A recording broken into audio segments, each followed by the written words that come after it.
So hello everyone. Thanks for being here.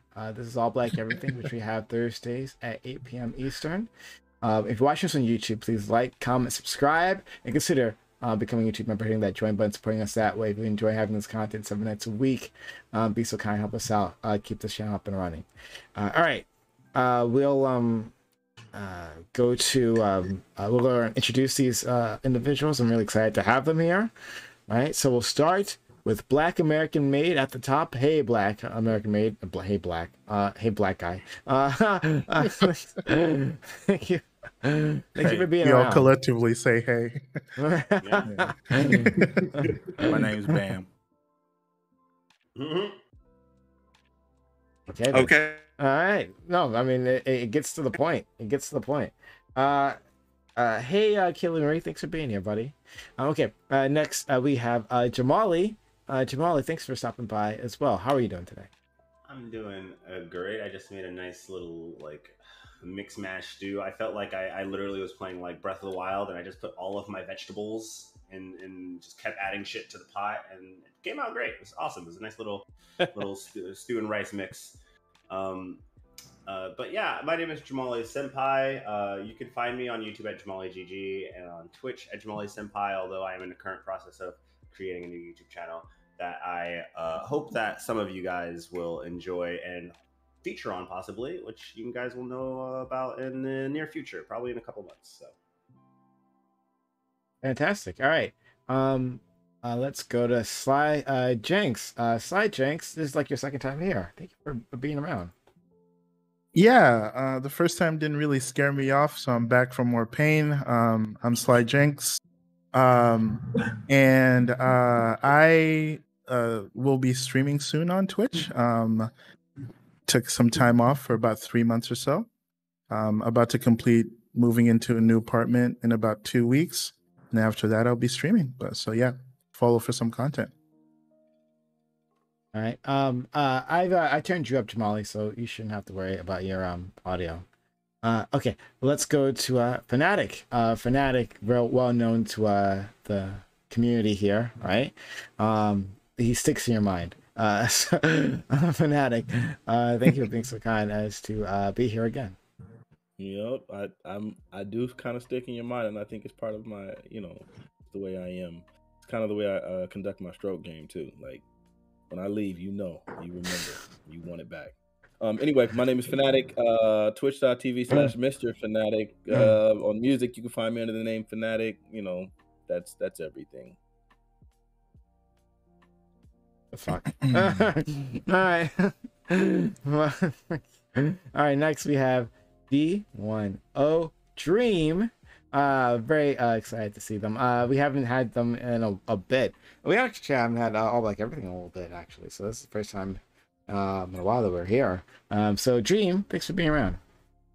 Thank you for having me. I'm very excited to be back. I've been very busy with work, having sometimes random events at night, so I would have to attend those. But I'm glad to be back. My name is D10 Dream, aka Hatim, aka Hatim the Dream, aka the man with the plan. Feel me? Yeah, I'm very excited to debate. And Smooth is the only person that can't hear me, and that's why every time I try to talk, he's talking. I was wondering that. Okay. So well, let's see if we can take care of that. Hey, Smooth? yes, sir. Yeah, try leaving and jumping back into private real quick. He might have me muted. All right. Yeah, let me see. Sometimes with Discord, you'll jump into a voice channel, and for some reason, you just can't hear that one individual. Can you hear me now? Probably not, huh? Can you not hear him at all? I can't even hear Now we him. can't hear you. 2022. Okay. Yeah, I don't. Yeah. Oh, hold on. Now we can hear. We can hear you. I can't hear Smooth. Oh, I thought I Hello? heard him for Can you just a hear me? second. I guess not. No, I can't hear you. Can you hear us? Yeah, you can hear us, but we can't hear you. Go to your settings and audio settings, and Yeah, mess maybe around with that. his default. Um, Yeah. Okay. All right. So we'll continue on, and you can try popping in, popping back out. Let's see how that works. We'll continue on. Joe Lewis, right? MVP. For a reason. Joe Lewis, thanks for being around. And continuously coming back here and sharing your time. How are you, buddy? Yeah, no, I'm good. Doing well. Glad to be here. Okay. All right. So we'll get started. Right. First topic. A video of an 8-year-old being detained for allegedly stealing a pack of chips has gone viral. In it, officers take the screaming child and put him in the back of a squad car. Nearby civilians argue with the cops and say that this treatment is unwarranted. But is that the case? Were the officers acting unfairly? If this kid had been stealing, should there not be a response? How else could this have been solved? So yeah, there's this it just happened a few weeks back. Unfortunately, we're only just getting to it. But yeah, a African American child accused by some store owner for stealing chips. I don't know if the kid did or not. But let's assume for the sake of argument that they did. The cops respond, and like the civilians around there freak out. They're like doing like videotaping the cops, right? And they're saying like, you got to knock this off, you got to chill out, like what the fuck. And this kid is just like damn near having a panic attack. And could there have been a better way of solving this, or was this perfectly warranted? If the person did steal, they stole. So I will go down the line with the opening statements. Bam. Yeah, like whenever I remember seeing this clip, and I was like, oh, okay, let me I just wanted to do a deep dive. I wanted to see if there was more to it. And it was like the cops were like, oh no, we have a different perspective. Trust me, it's not what the video seen. And then like I read the article related to that, and they were like, kids steal from these stores all the time. So that makes it okay. Like, yeah, no, this is a reoccurring thing with some other children or multiple children. Like, so this is why we decided to treat them like this. Like, this was the justification. I was like, oh, okay, Okay, y'all. that Give didn't me clear one anything up. second. I got it fixed. We can hear you. He doesn't know. Oh, He can't word? hear us. Yeah, we can hear you now. Can you hear Dream? Dream, say something. Hello, say something. Hello. Yeah, I can hear Nice. Dream. Was it your mic? Awesome. Okay, Yay, he's back. All right. Bam. But yeah, so like there didn't seem to be any context that made the situation better. I'm not like to be completely. I'm not completely against the concept of like crap. What is the show where they take the kids to jail? Scared Straight. I'm not against the concept of Scared Straight as a concept.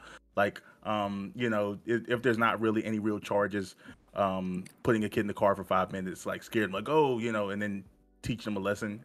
Like not like teaching them a lesson as in being mean, but like actually talking to them about like the harms of if you're older, the outcomes of this. I'm generally okay, but that doesn't seem to be what the situation is. It seems like they did generally attempt to, within the legal power, they could arrest a 8-year-old child for taking a bag of chips, which is super inappropriate. Jamali. Yeah, I mean, I don't really know why. I think they placed them in handcuffs and everything. Like, why? It seemed a little excessive for a bag of chips, regardless of whether or not this store, there's probably a corner store or something that keeps getting robbed, which is unfortunate. That person is taking some level of, criminal damage happening to that person. So, they should definitely have some level of justice in that sense. No one wants to advocate for victims of crimes being victims. Just being like, well, you're a store, it's not that big a deal, you can handle it. No, they shouldn't have to go through that.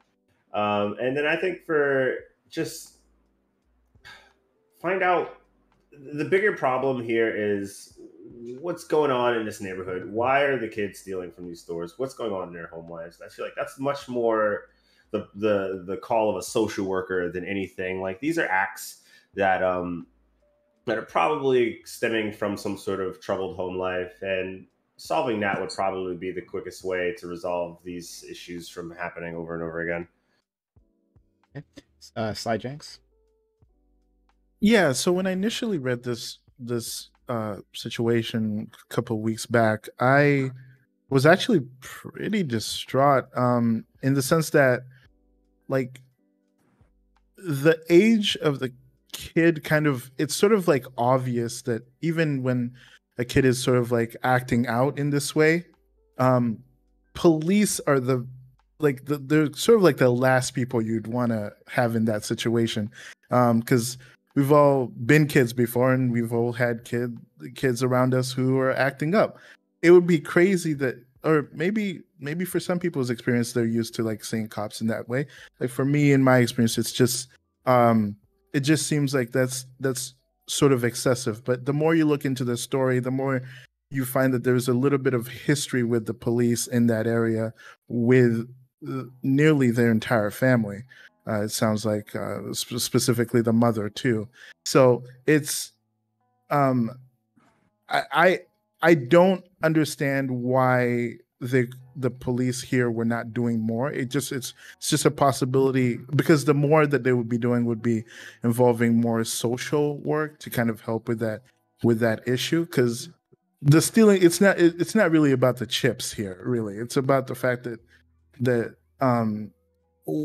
how does a child get to that point where they're acting out in this way in their family structure. So that's, at least that's my stance for now.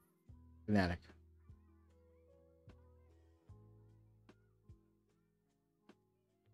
You're muted. Brilliant. No. There we go. Okay, it sounds like some people are fans of Bill Cosby's pound cake speech, because I agree with you.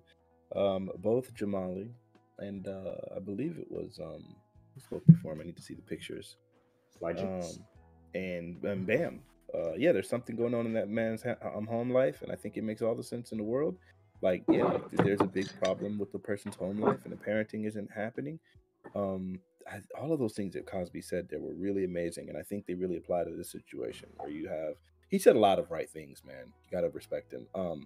This is a situation where it seems like the police. Yeah, I did that. It was necessary, and I stand by it. Yeah, no, I think obviously, I was raised in a pretty white neighborhood, like, and well, maybe my tiny little section of the neighborhood wasn't white, but like a white town. And the way they would treat you if you got caught stealing, they would like sit you up. They would take you upstairs in the store, like with the security, and they would call your parent, and the parent would show up, and they would like have to pay X amount of money, and they would like give them a citation. And you'd have to go through the court system to get that taken care of, and all that stuff. That never happened to me, but that's what they would typically do. Or maybe they might let you off with a warning, especially if you were Caucasian. You don't need to be putting this kid in handcuffs. But I think what these police officers were trying to do was they're trying to teach this kid a lesson, like to instill this value, whatever. And so I think that's what was happening here. But the kid shouldn't be stealing. I think that's something you should learn. I remember stealing as a very, very young kid, and it was like, it's still traumatic to me today to think about like the fact that like, yo, something like this could have happened to me, and just like, what the freak was I thinking? I knew better. My mother definitely raised me better than that. But you do bad things associated with bad kids. So I don't know. I think, yeah, I don't like cops teaching anybody lessons because they can't, really clean up their own ranks. But I think there is some value in instilling like this kind of respect in his kid that, hey, this bad stuff can happen for you. I bet that kid won't steal again. Dream. I think what the cops did is morally permissible. I just want to clear the situation. They didn't put him in handcuffs. They just like grabbed his arms. Like this article specifically said that they did not put him in handcuffs, and they just pulled him to the back of the police car.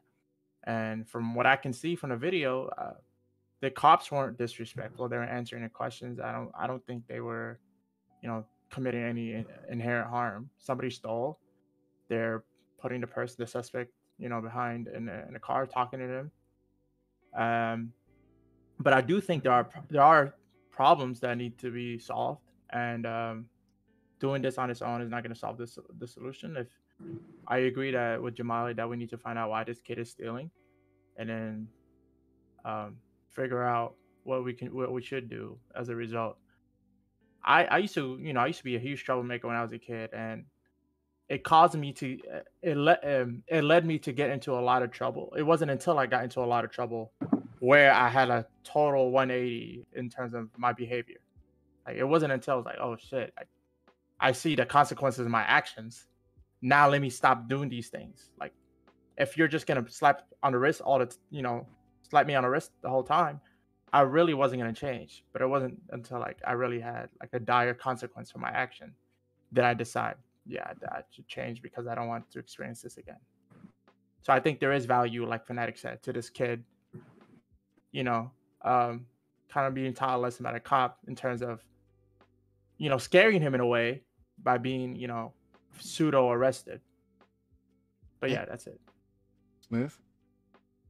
Okay, so I've seen where a lot of people have been arrested like that, like as kids, and sometimes it just didn't work for them. Other times I've seen it where it really like scared them straight, in lack of a better words. And a lot of kids, they need that. They need that in that situation, because if you let that behavior escalate, you're only going to end up in the system. And once you're in the system, you're just going to keep perpetually falling. Like, the system is not set up for you to win afterward. It's set up for you to continue to fail over and over again, so then they can use you for free labor. But I'm just going to leave it right there. Okay, Joe Lewis. I don't know. I'm just not really sold on these individualistic approaches to problems that are clearly systemic. So when I see these officers navigating in the way that they're navigating, I don't really care about that. Like, they're not gonna navigate anything that's like outside of whatever procedures and practices that they've done previously. So the ways that I think these can change, sure, you can say that the police broadly need to change their navigation and how they navigate and deal with children. But at the same time, I think that there are better ways to approach something as petty as stealing. Like, this idea that a child stealing potato chips, in this case like Doritos and other things, is going to lead them to gang banging in their when they're 18 is kind of nonsense. And that was something that I saw in some of the starting like discourse of that, because it's been a minute since this happened, but I remember this topic was like brought up like a couple weeks ago. But yeah, I just think that, like, look, like, I think it's very easy for us to fall into the trap of talking about what the individual child did, talking about how the police navigate with the child, when we know that, like, these are systemic issues.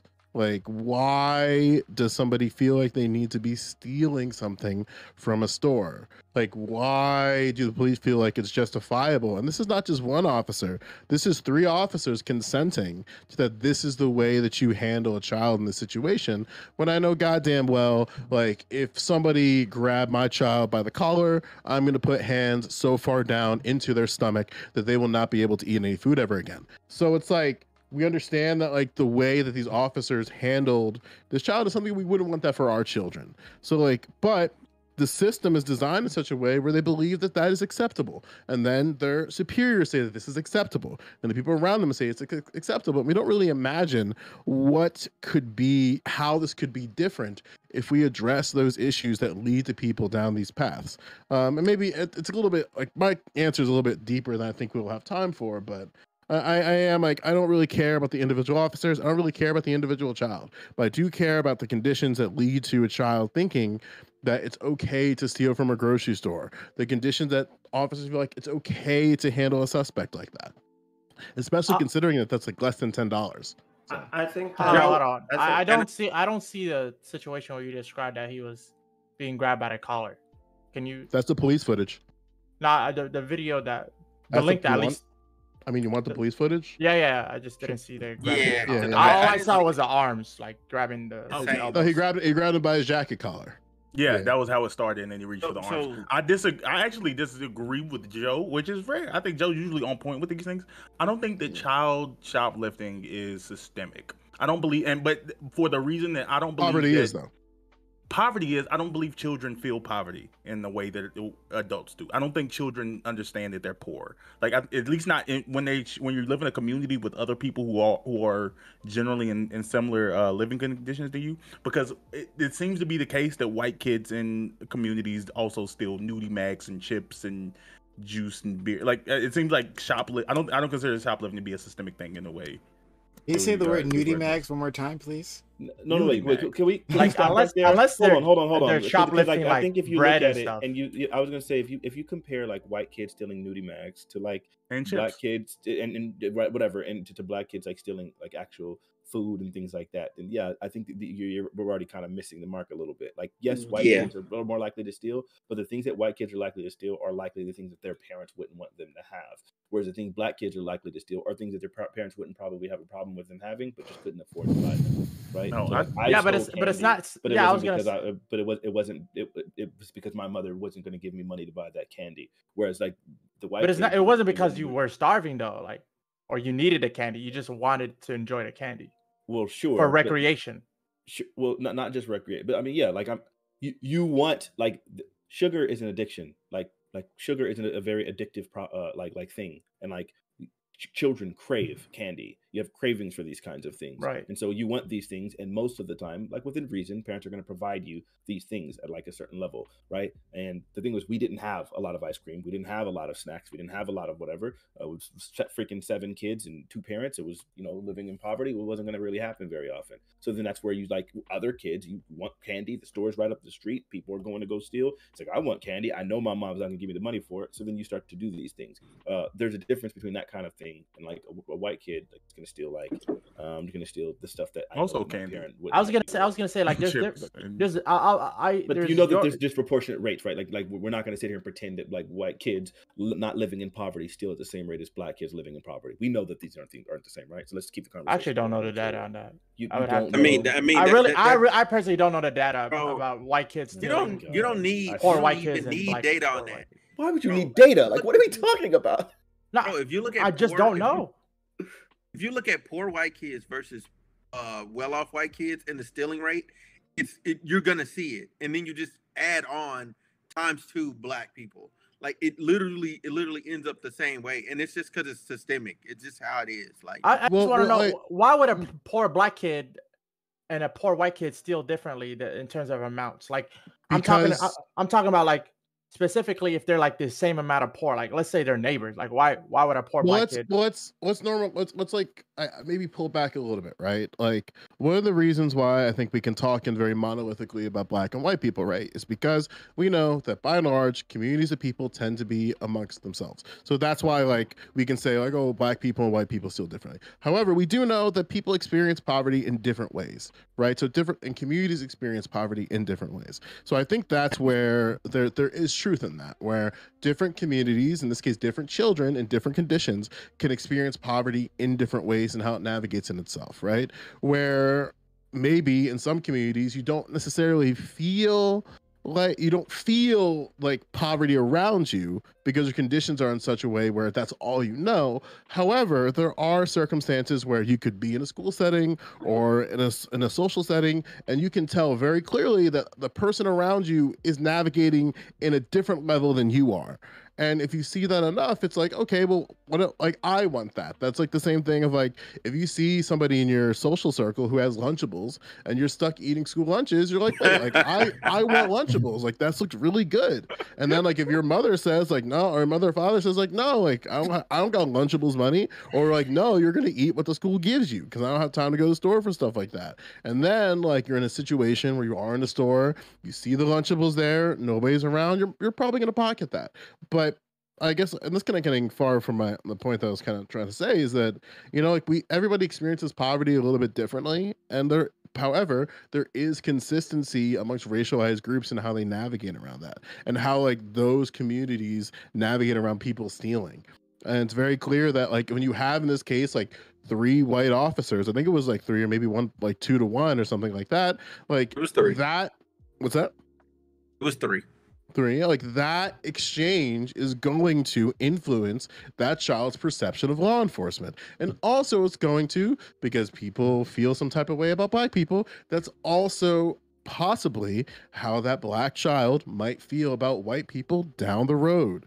Like there's like this weird thing about people being afraid of like black revenge towards white people, but then at the same time it's like pull everything all the way up, look at the exchange as it is. You have 3 white officers handling 1 black child, and are we really expected to believe that black child is gonna have a negative perception of law enforcement, is gonna have a negative perception of white people if these conditions continue to happen with these things? So that's why I'm like saying like, hey, we address the situation farther. I'm talking about, I'm so sorry. Like address the situation farther out.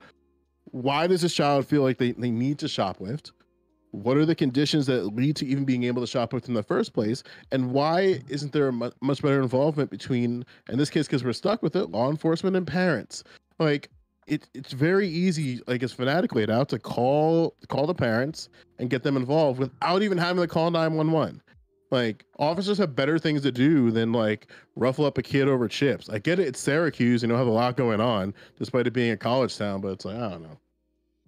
Sorry, Wasn't that was this very like long. wasn't this like his second or third incident?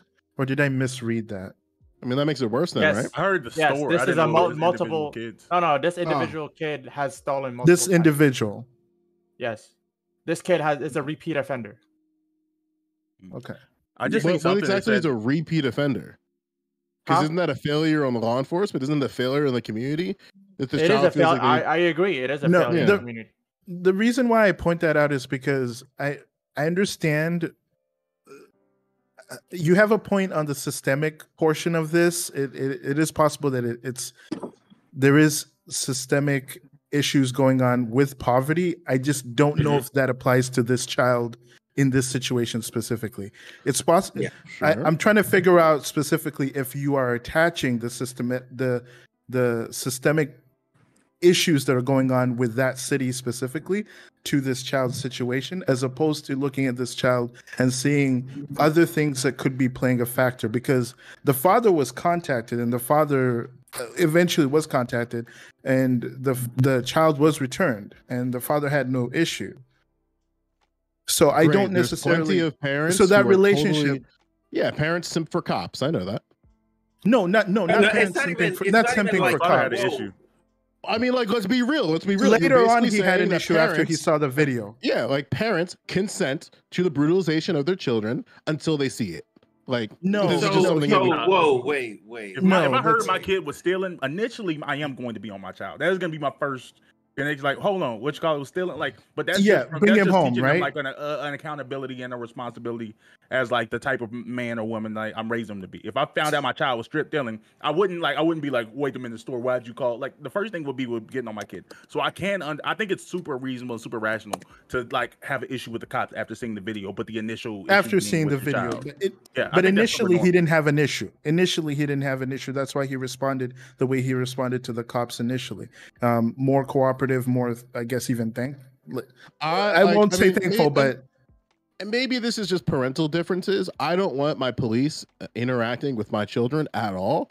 Like, I can deal with that. Like, I have enough. This speaks I have to enough experience. I have enough education of navigating with children to know that, okay, there are ways that you navigate and the ways that you don't. Police officers, by and large, think don't have this- to deal I with think that. this But again, speaks to my a experience is going to cultural- be different than other. I think this speaks to a cultural mistrust of authority in general from Black people for very reasonable, understandable takes. I think that there's a sort of catch-22 happening here in a very macro sense for the culture of the Black community, and it has to do with the fact that we have very much broken homes because of a drug war, because of a bunch of other reasons. And sometimes parenting isn't as easy, or children don't get all the lessons that they should get. And sometimes they do have to get them from the community at large, whether that be from the authority of the community or the community itself. Like whether or not that store owner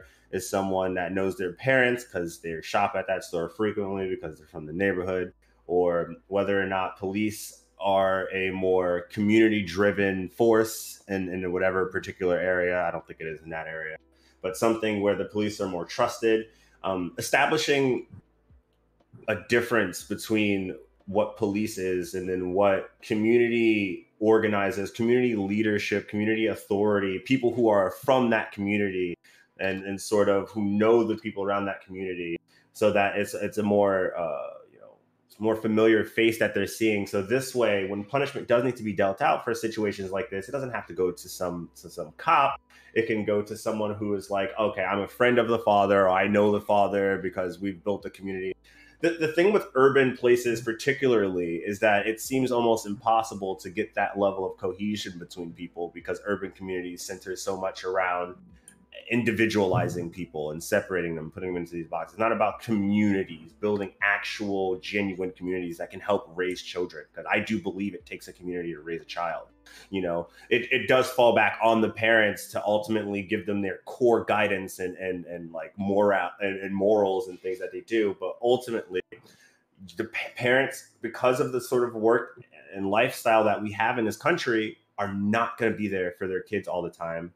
But we also don't really have community places that our kids can be around that they can learn a similar sort of moral system or value from, other than school, which, to be honest, we sort of operate half as prisons and daycare centers in a lot of urban areas. So, I mean, I think the first thing you would have to do is sort of break up the idea that cops are hard authority, which, you know, Black people obviously will never be okay with accepting, like, in any sort of sense, even if they're being reasonable, which I think in this video, in this particular instance, I don't think the cops were being necessarily out of hand, considering the kid is stealing over and over again, and punishment at some level does need to be, like, he does need to feel the fear of, like, don't do things like this or you will go to jail when you grow up and stuff. Like, some people need to be scared straight. Some people need to. Some people. Wait, don't act like we don't already put people in programs where they go and see, and scare them from committing crimes. But why do we scare them? Because we know the system kills Black kids and kills Black men. We scare them because we know that that's the outcome of the consequence, and then we're just okay with that. Like, that's just a thing that we accept. This is a cultural thing that's why I say Black people generally will not have a good relationship with authority, and why there needs to be an established community-based policing system that generally will be something people have more faith in, because those people are in that community. And the problem with engaging that is that it seems near impossible or very hard to do in an urban setting, because people have a hard time actually coalescing these sorts of things together and making it work. Well, I would this say is because yeah, go for it, man. No, I was just saying, I feel like let's hit Smooth first. He hasn't had a chance to speak. So with urban communities, right? My only problem is this: like, you have how many officers to however many people. Like, even if you got them out of the community, like, it's nearly next to impossible to know all them people. Like, I have what, 1,000+ coworkers. I'm not going to know all of them, and I work with them every day. Like, let alone like an officer, you're out there every day and you got to know 50,000 people. Like, that's not possible. Like, I have the community policing that they could have used to have. Like, it's not possible. It's not possible. And Jamali, like, I agree with you on the respect of, like, this kid kind of needed to know, like, hey, this could end up badly. They didn't even take him to jail or anything like that. It's not like they took him down to the precinct or anything like that. All they did was say, hey, we put you in the back of the squad car. Hey, this is what it's like. This is what it could be. It could be really worse than this if you continue to steal. So I agree with you on that point. Like, somebody has to do something, because clearly it's not happening at home. Sure, but did the police also rough him up a bit, though? Yes. I mean, okay, so and that's would also, be that's also the other side of it. That's also the other side of it. Yes, they were a little rough, but I mean, on the same token, yes, it was bad. But could the situation that he's gonna be in when he's older be worse? Sure, but that doesn't justify it. Could they have taught that lesson without roughing him up? Wait. Do you think you should hit your children? Let him answer the question. Could they have taught him that lesson without roughing him up? Could they have answered that? Could they have done that without roughing him up? Absolutely. Should they have done that without roughing him up? Should they have done? Hey, that's not the same question. I got you. The first one you answered. You answered the first one, and so then the next question is: should they have done it without roughing him up? He's a kid. It's gonna look rough. Okay. Grown men. Right. Could they have done? It doesn't matter if they're. No. Wait, hold on. Wait, I got you. Look. Yelling he's a kid doesn't do anything to the question, because could they? You already answered the question. Could they have done it without roughing him up, even though he's a kid? Yes. Should they? have done that without roughing him up? Yes or not? Bro, I'm not going into that route with you. I'm not That's going the that route. question Wait, we're asking. That's the Smooth, conversation. straightforward Oh, so you're not question, having a man. conversation. Smooth, Next real person, quick. please. It's a I straightforward want question, to man. understand freaking this. ridiculous. I understand this. Why do you not feel comfortable answering that question? It's not even that I don't feel comfortable answering that question. I know Be very what careful the what you say outcome next. is of either answer. If What are it's the yes, outcomes that then you I've believe? conceded. No, if I say yes, Stupid. then I've conceded. Then I'm automatically like looked at as, oh, they should rush off kids. If I say no, then it's like, oh, I get, you know what I'm saying? Like I conceded my point. You know what I'm saying? I can't. He just doesn't stand want to be on wrong. both. It's okay. But- He's wrong. He but doesn't want to admit it. yeah, That's No, what I'm that's- saying. Let's just move on. But that's a I cop don't even out. think you would be wrong, though. I don't even think you would be wrong. There's to do nothing that. wrong with That's- being wrong. No, No, that's you're right. wrong. Okay, so let me ask There's this, Smooth. Let me You would be ask right this if you then. say no. Let me ask this then. What does community policing look like to you? So community policing looks like, it just looks like, hey, you know the people in your environment, and you know the people in your environment, and you do the things necessary to like be a part of that community and be a part of that environment. So you know what's going on. Like you're not a stranger to your environment. You're not a stranger to them, and they're not a stranger to you. You know who these people are. You kind of know them by name almost, or by nickname at least. You kind of know these people, and they know you.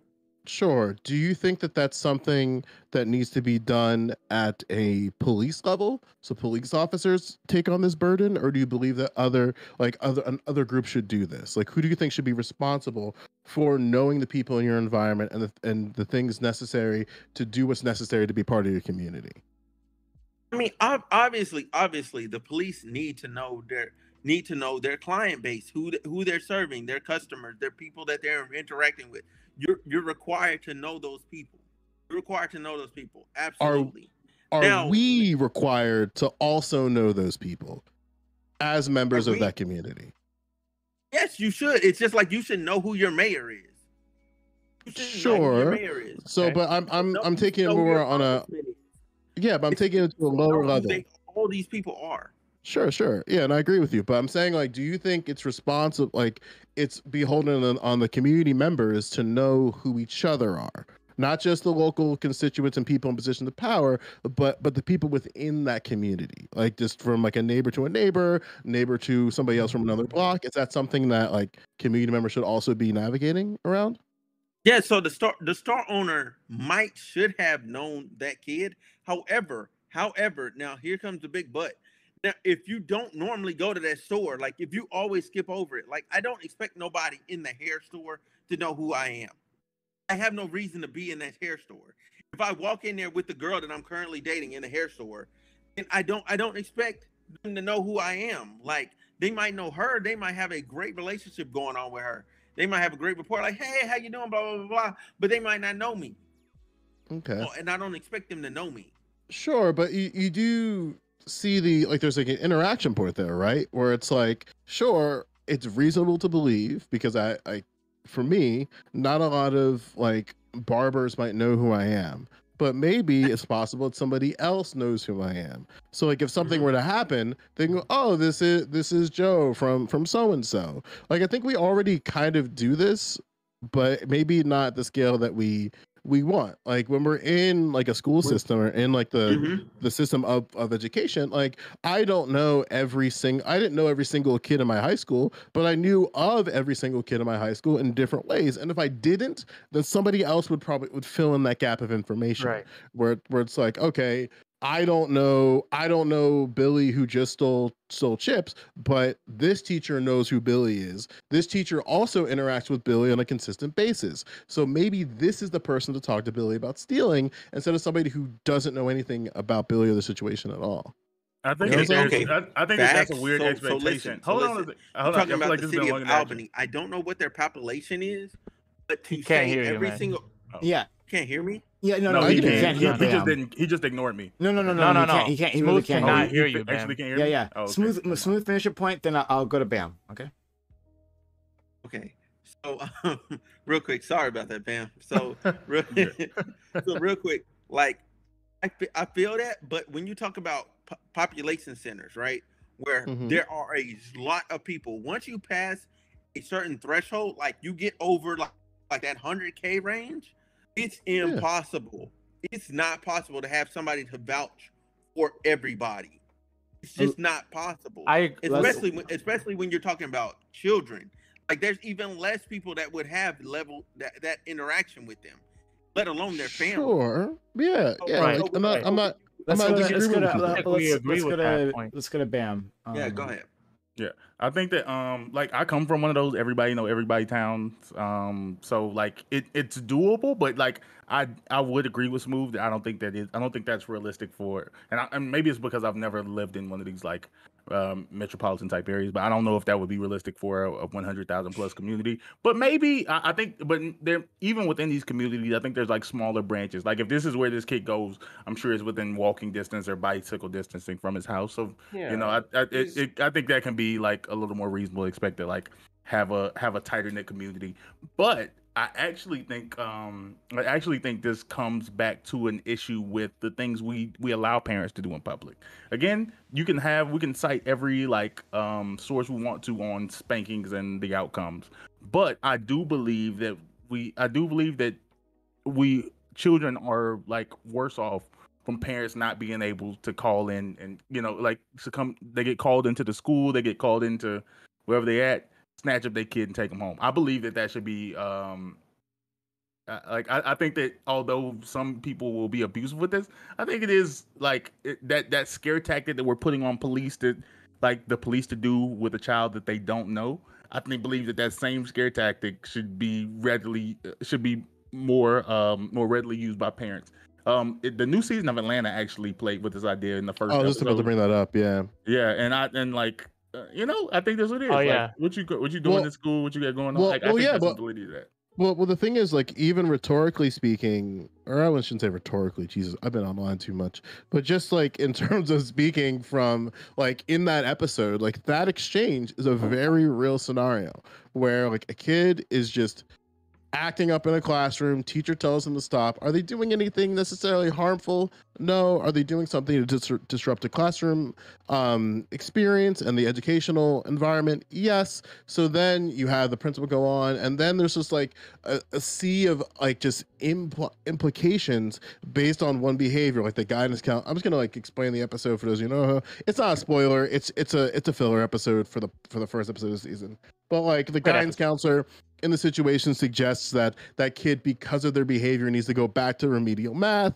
And then like the guidance counselor prefaced this was like, yeah, like I've had like good experiences with your son in detention before. And then like her mom is just like, give him detention. Don't push back my child. But then what's interesting about that is that the mother lays out very clearly that like if you dance around in front of these white people, they're gonna kill you. Like, and then like there's like a level of discipline that I've seen before from like my black students and their parents, but there's like an outside observer who's seeing this happen, and then it goes as far as like that guidance counselor calling child services, Right. the mom just going like, take him. Which is something that I've experienced, where like a child service officer was giving my mom shit over something she had documentation, and it's like, if you want to take him, take him. Like, here, like, go for it.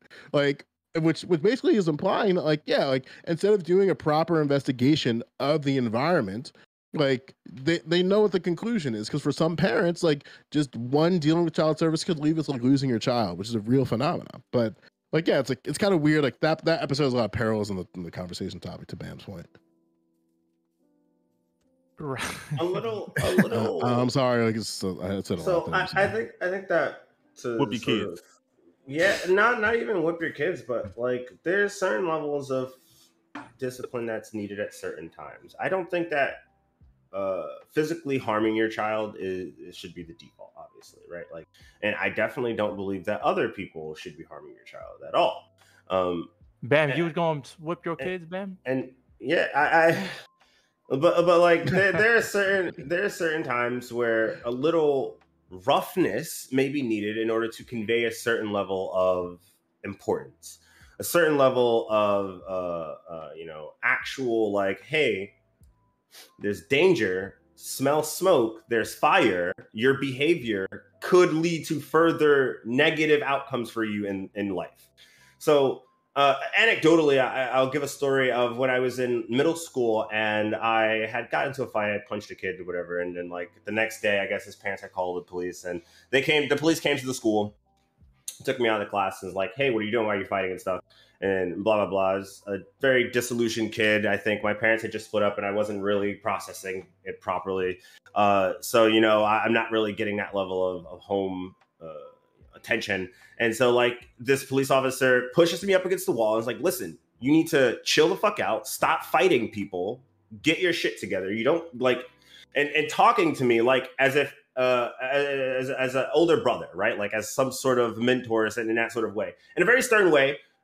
Obviously, this is a police officer. This is no one I know. He should not be touching me in this way. He shouldn't be. This is sort of almost a breach of what he should be doing. But I think that moment genuinely had a positive outcome for me. I think it definitely snapped my reality of like, I shouldn't be doing these sorts of things, and that I maybe should probably look to, handle my anger in other ways. Right. And obviously that's not going to be the case for everybody. People think very differently in those situations. And that very same situation could be a very scarring moment for someone. But I think if we're going to be realistic about the fact that we know that because of the way that our families are, especially in the Black community, they're very broken, generally speaking. We know that we're not going to be able to parent our children 100%, and we can't trust the state barely to do it. So we're at a sort of weird place where we either need to make something for ourselves or just shut the fuck up. If your child is caught stealing, and the police handle it this way, they return them to you. They're like, okay, sorry, my child was stealing, yada, yada. Discipline your fucking child and move on. That's it. I want to provide. Wait, hold on. Yeah, I'm with that. Hold on. Can I? Let me say something real quick. I'll be quick. I disagree with that, but Let's go to Dream, Fanatic, and then Jinx. Okay. Your example, I think we have to do both. Like, I like Joe's idea of like this is a systemic issue, and also like in your specific case, it was an individual case. Like for me, I actually saved my friend's life because he was going down a very bad path. He was hanging out with the wrong crowd. Like back in middle school when we were in 6th grade, was bringing BB guns to school. He was, popping fireworks in class, and I wasn't doing any of that. Like, and I really liked, my friend was like, yo, I spoke to him as a friend, be like, yo, you hanging out with the wrong crowd. You should, stop hanging out with me more. And I kept him out of trouble because he hanging out with me. He kind of like attached to me and stuff like that. And then to this day, we're both 24. He's like, had team saved my life, like back in the day. And so instead of me punishing him, I didn't do anything bad to him. I just led him down to a way that was more positive. So instead of me punishing him, I just said, yo, just hang out with me. We'll do more positive things than the other people you're hanging out with. So there is like, should we punish or should we like just lead them towards a positive outcome rather than punishing? So especially in a scary way, like having a police officer rough up the kid. I think what Fanatic was trying to say earlier to Smooth was that it was not necessarily wrong for a police officer to teach a kid a lesson, but it has to be in a very, very sensible way and not being roughed up, because especially as an 8-year-old, you don't deserve to be physically harmed. And I think me personally, in terms of with my kids, I would never hit my child, because I think when you hit somebody, it strikes kind of like disdain for your parent. Like when I was hit by my mom, I like hated my mom for doing like why are you? I'm a human being. Like talk to me. Like we can talk things out. Like I'll listen to you if you just talk to me. But I felt like I was being treated less than human every time I was being hit, because you're not talking to me. Like I'm not like a fucking dog that you can just hit. You know what I'm saying? Like when it comes to that type of situation, I always believe that the most you can do is like at least like firmly grab your child, like, hey yo, like you need to listen to me. I think there are right ways to hit your child. I mean, just from growing up, from my experience, like you get one chance. You fuck up, you do something, we talk about it, we come to an agreement that shit is not allowed to happen anymore. I.e., like drawing on the walls or something. You do that shit again, you're getting the belt. Like you need some sort of like discipline. Oh boy, you can discipline them without physical pain. Before we go down this road, we can. Before that, Fanatic. I don't remember what the point was. I said that there needs to be more, like, people need to either create sort of a sort of community policing to help raise their children. You made like some false dichotomy. You basically said something along the lines of like, like parents should be involved with their kids or whatever, or like something that required parents to also.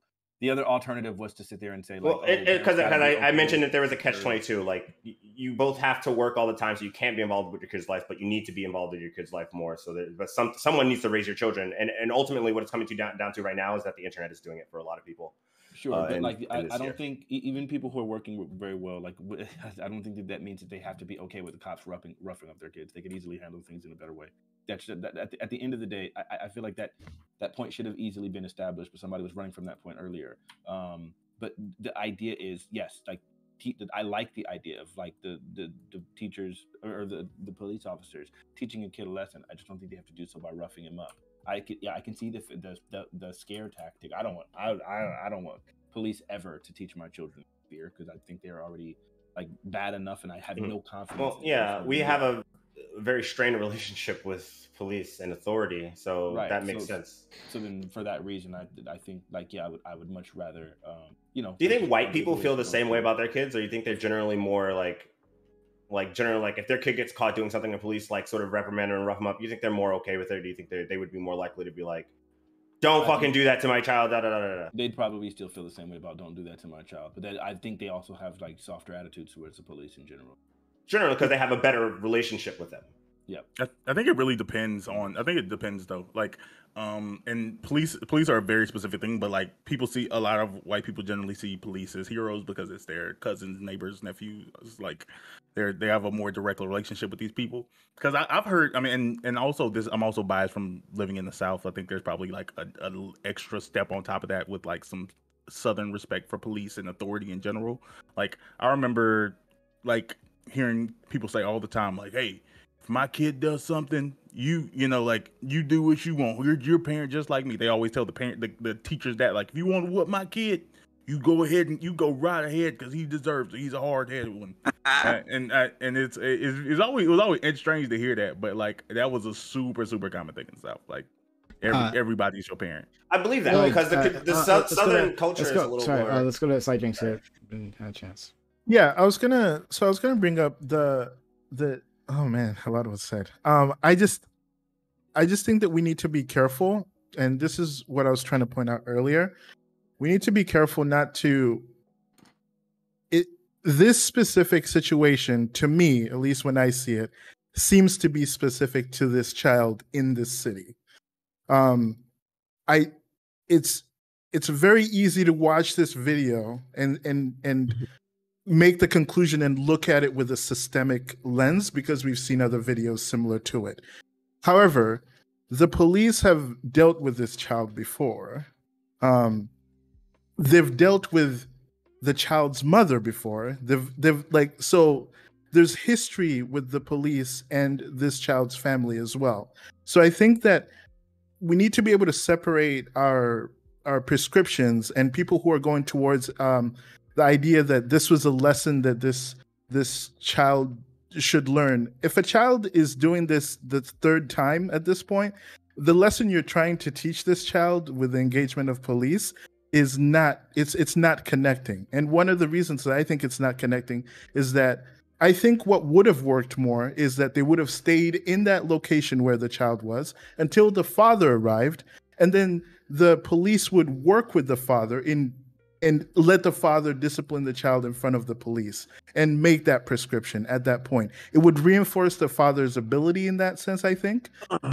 But waiting until taking the child away and stuff like that, I think the involvement needed to be more, at least in this situation, more with the father, more connected, bringing in with the family. But either way, if the father is not able to, or the mother is not able to be there in general, I think this it's something that should not have happened altogether. Because again, what I saw, I would like that to be like a last resort where there's no other choice. I don't think, in my opinion, wait for the like to do that to discipline the parent, discipline the child in front of the police. It's not their jurisdiction or authority to like like for that to ever be a thing. We have a working system in place. Is Fanatic low for anyone else?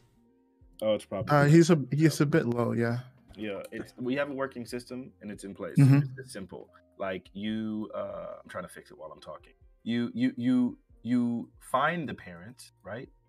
And you give them a citation so that they're wow, it's like saying 80 on the freaking microphone. I don't know, possibly doing it now. You find the parents, you whatever, and then like that like incentivizes the parents to take care of the kid, right? Like that you do it that way, because yeah, struggling parents, it's going to be rough. And if you're already like dealing with poverty, then that means like, yeah, you better like take an actual interest in your kid because yeah, like I know my mom would have been livid if something would have happened. I would have got fined. Like, I mean, she would have got fined because of something I was doing. She would have lost her mind, right? Because we were already in poverty. So then it's like, yo, you're going to do something to make it even worse? Yeah, no way, right? And so then at that point, that response would have been pretty freaking severe.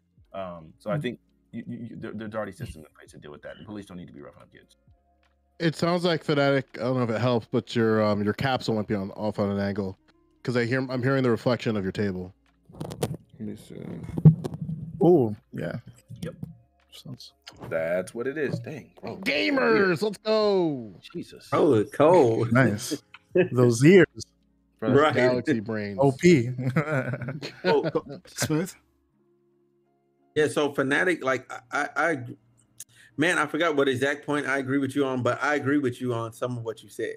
And Jinx, like I totally disagree with disciplining him in front of the police. That's a bit wild. No.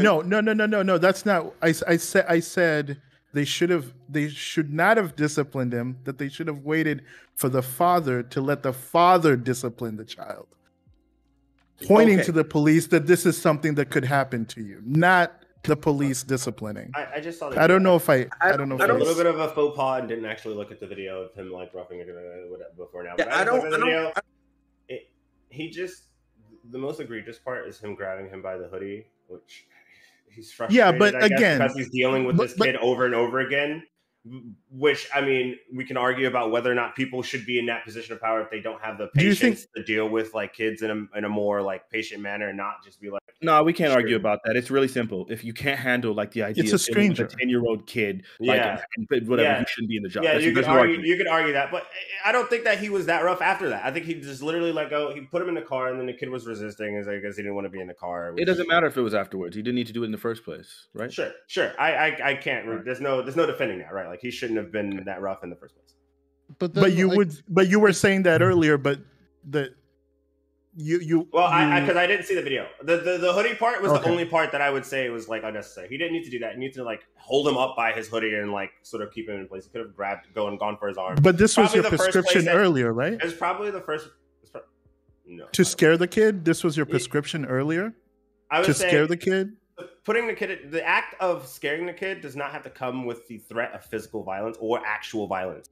What was being portrayed in the fear part was probably when he was put in the back of that car. Because until that part, the kid probably isn't that terrified. Because once again, he's dealt with these police officers multiple times. It's probably when he got put in the back of the car where he started to freak out, as the video shows. And then the officer just making it so that he can't leave the car. He's not like hurting him. He's not like, he's being a physical body, like a wall, which he's trying to scare him in that sense. And I don't think he's necessarily being like rough with the kid, but he's just making it so that the kid can't leave. That's fine. Yeah, that's interesting then, because if the officers knew who this child was and dealt with him before, why are they using force now? When you're saying force, are you talking about him grabbing the hoodie, or are you talking about what value is being brought? I don't know. I've had nephews and nieces. They can be real annoying sometimes. Okay, and once again, not as a defense to what the officer is doing. I can understand, however, that he's annoyed having to deal with this kid multiple times. I absolutely can understand where he's coming from. Now, should that person be on the streets right now, like dealing with that sort of thing? Absolutely, probably not, right? But like ultimately, I can understand where it came from initially. He adjusted, which is what I care about. He adjusted, and then seemed to have a more or less a civil conversation. And then the kid tried to, and then they cut to the body. The body cam cuts, and then it cuts to him being put into the back of the car, and then the struggle there and stuff like that. Sure, but I don't think we. Okay, so what I'm trying to knock at here is I don't believe that there's any value of them even touching the children at all.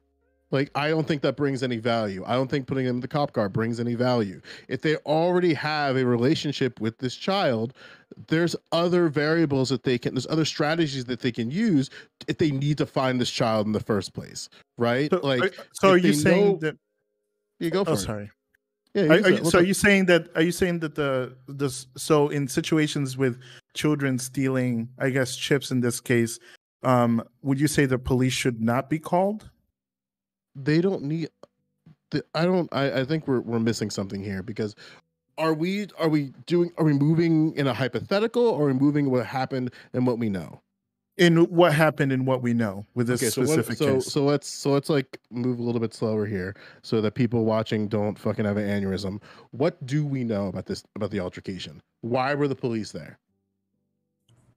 Because they were contacted by the store because this child stole chips, and this wasn't the first incident that they'd stolen something. So we know that the store owner, I'm gonna move very, very slow on this. We know that this child allegedly stole chips from the store.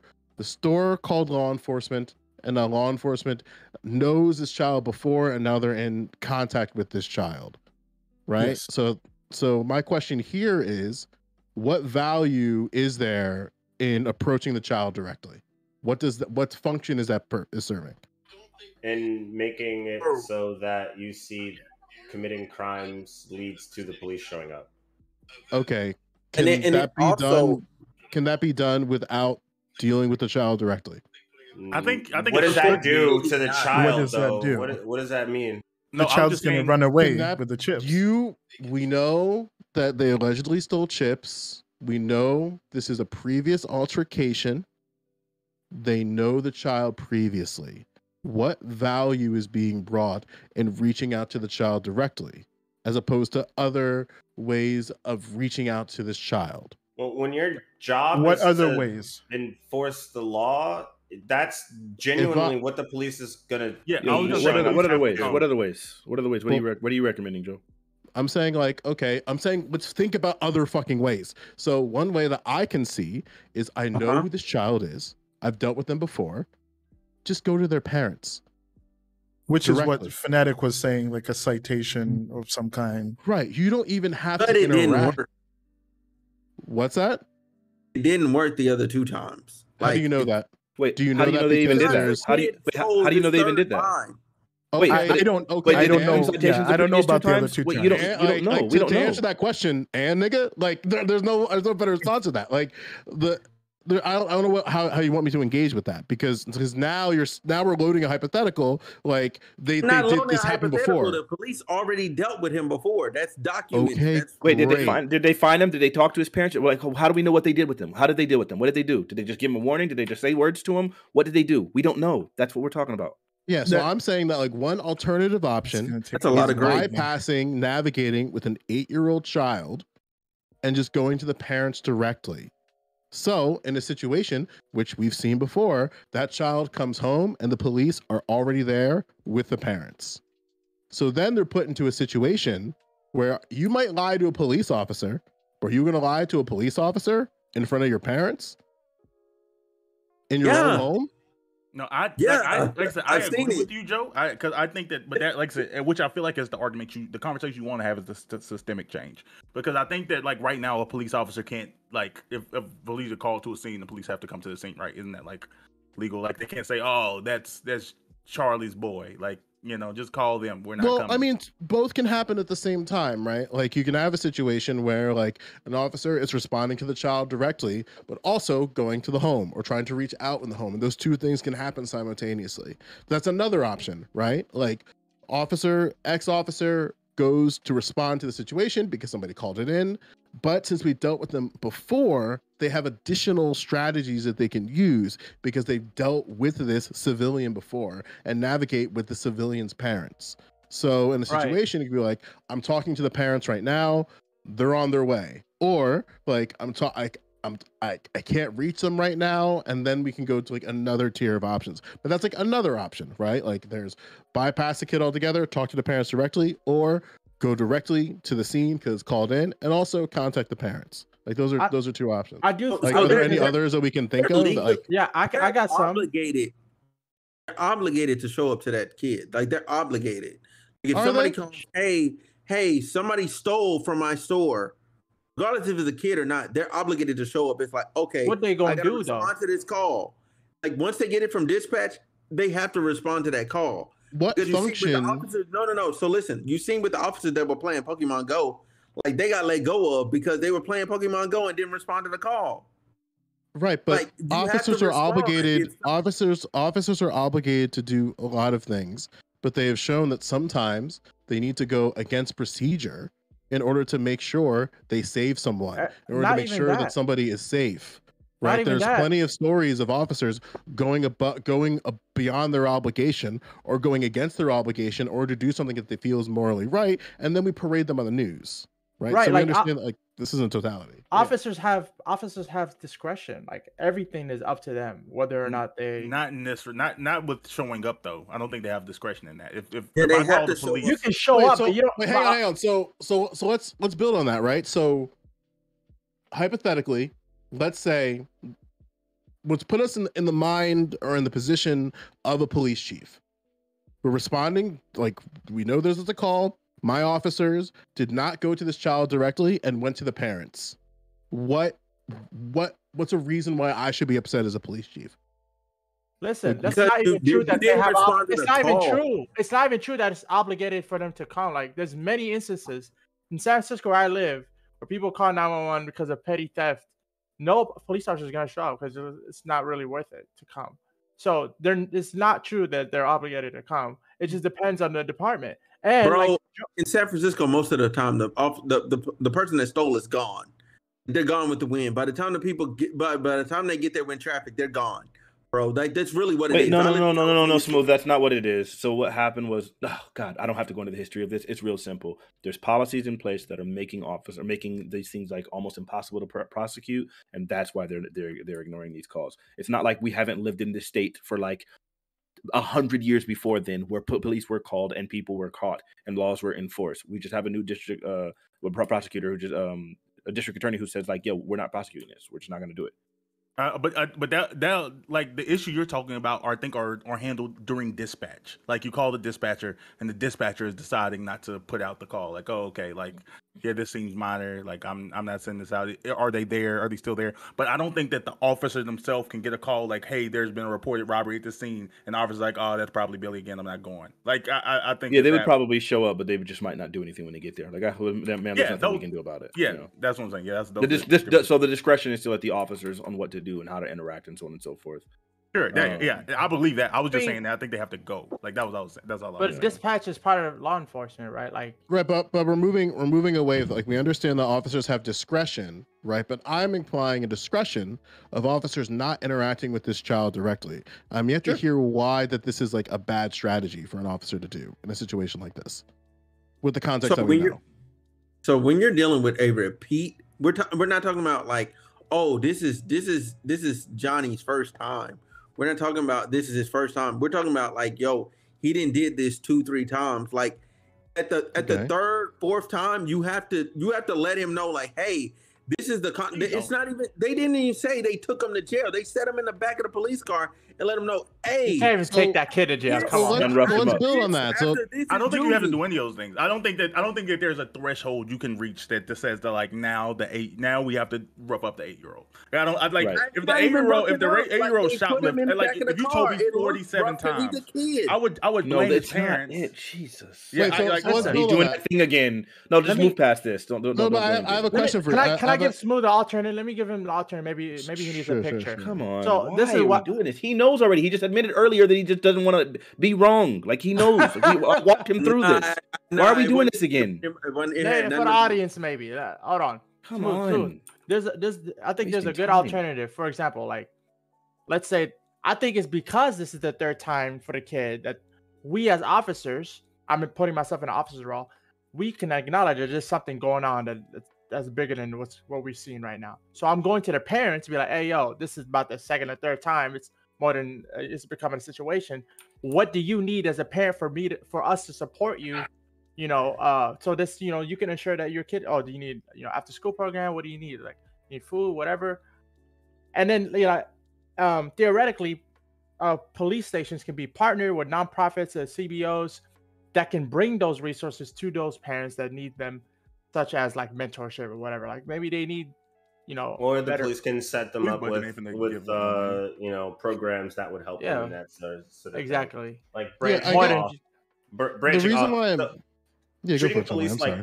treating police officers like caseworkers is sort of the problem we have now, right? Police are overworked. They have a lot of different things. They're called for anything, like the smallest social disturbances and everything. They're expected to handle all of it.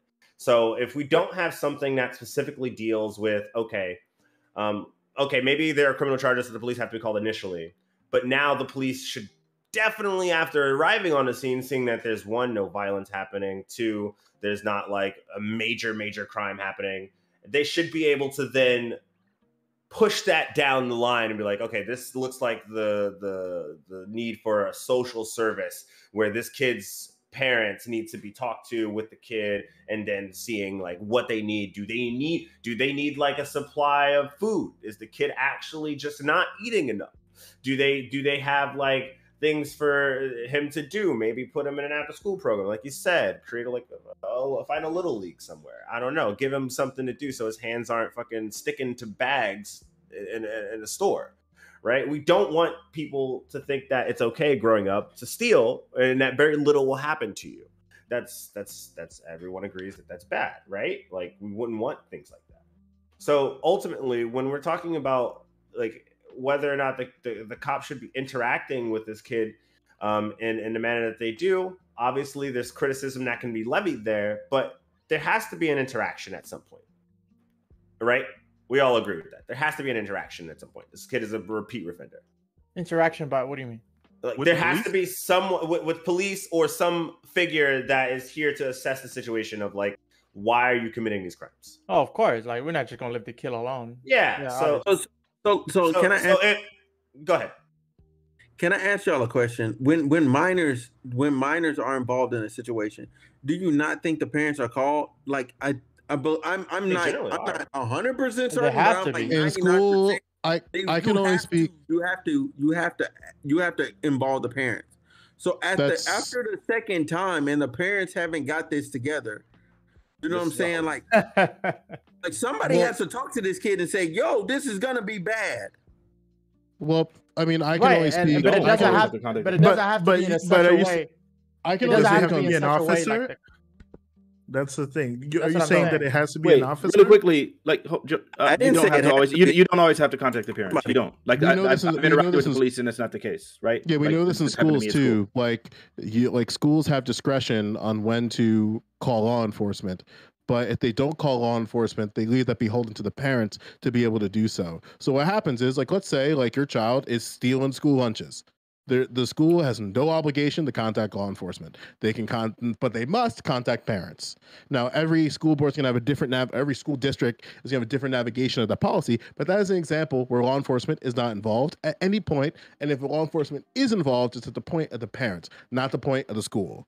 So like we have situations where like school boards implement policies that say that like, hey, if this happens, we have the discretion, and we must contact the parents, but we have the discretion to, if need be, we don't have to contact law enforcement to involve them in this. But then like right wingers push this back, thinking that we're trying to like perpetuate crime in schools. When it's like, no, like we understand that like certain things you don't need to call police officers for because they have better shit to do. Like I'm not like if I'm a principal, I'm not calling the police if a child steals a cinnamon toast crunch cinnamon bun. Like I have better things to do with my day. I think But I'm going to let the parents know. I think these things happen by and large. What we're talking about already happens. I'm pretty sure. Absolutely. But there's no pipeline.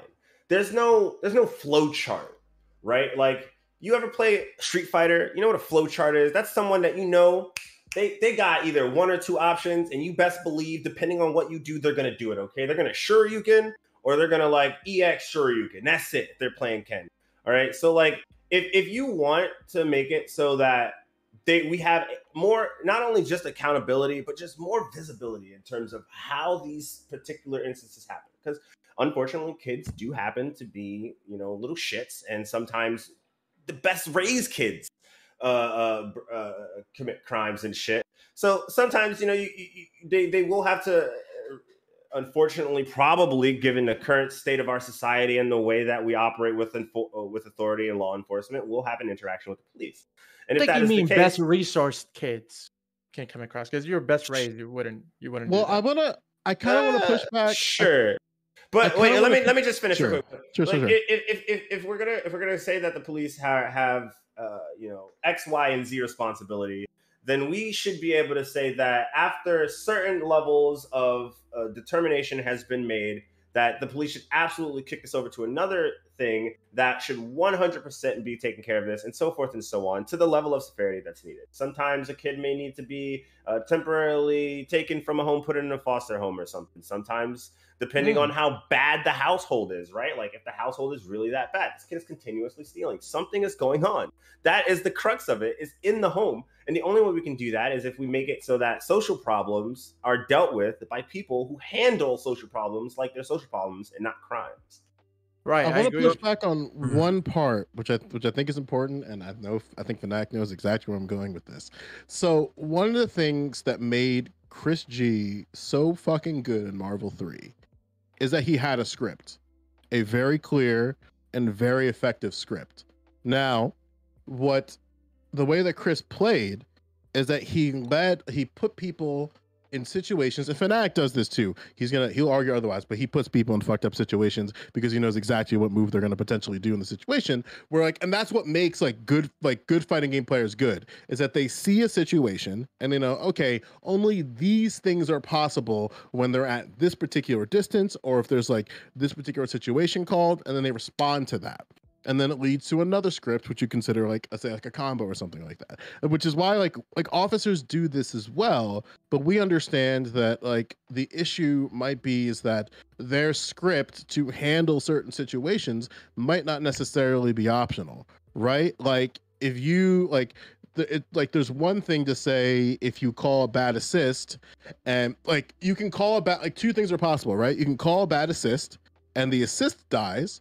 Or you can call a bad assist and two characters die on the incoming. And both of those things are possible. Now, granted, officers, I'm going really deep in this cut, but we understand that maybe the script and the procedures that cops do is inefficient with what needs to be done. I think you agree with that, Jamal. I don't know if that 100%. I don't think there are a lot of things that I probably would be very in favor for if I felt we had competent leadership. And I think most people agree. I think we would have a much more easier time accepting Medicare for all, big sort of sweeping things like that, if we genuinely believed in the people that we elected to take and govern us. If we genuinely believed they were working in our best interest, I think people would have a much easier time with those sorts of things. But we don't. We just don't, and we haven't in, I think, ever. Well, at the individual level, we also see officers who have very poor perceptions about their community members. The things that officers would just say to me during drive-alongs was absolutely it's really cool guys we hire in New Jersey, where they just go this is where they just do this. They just do this all the time, and it's what? And then I had one off this dude was unhinged. I'm sorry, Mr. Sergeant Lee, but or it's Chief Lee, you're fucking. That officer that you took me on a couple weeks ago was unhinged. Because he would just say he acted like he was some type of savant of crime, where he was just you see that? And it's yeah. And it's he's gonna go do this and this and that. It's nigga, you ain't a prophet. You're just but we can understand based on certain exposures, you might have an opinion. Man, I'm getting deep in the